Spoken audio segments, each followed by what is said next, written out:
Biləsuvarda körpə ana bətnində ölüb. Hamilə qadın körpəsini dünyaya gətirmədən itirdiyinə görə həkimləri günahlandırır. Ailə iddia edir ki, Biləsuvar rayon mərkəzi xəstəxanasında anaya lazımi tibbi yardım göstərilmədiyindən ana övladını itirib.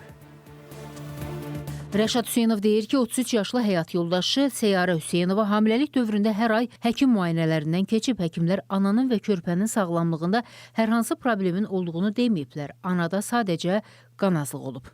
Qan köçürüldükdən sonra ona aparatdan keçirməlidir. Ananın, uşağın vəziyyəti yoxlanılmalıdır. Onların heç birisi olunmayıb. Rəşad Hüseynov iddia edir ki, həyat yoldaşına həkimlər qanı az yox, elə birbaşa vurublar və problem də bundan sonra başlayıb. Xanımı isə həkimə narahat olduğunu bildirib. Həkim isə heç nə olmaz, sən zəifsən deyə pasiyentə bildirib. Amma həmin an uşaq ana bətnində boğulurmuş. Ağırlaşdım, halım olmadı, qızıma düşmədi, uşaq da dəbərmədi.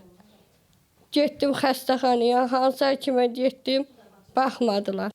Məsələ ilə bağlı təbibdən bildirildi ki, həkimlər pasiyentə dəmir defisiti, anemiya diaqnozu təyin edib və qadına qan köçürülüb.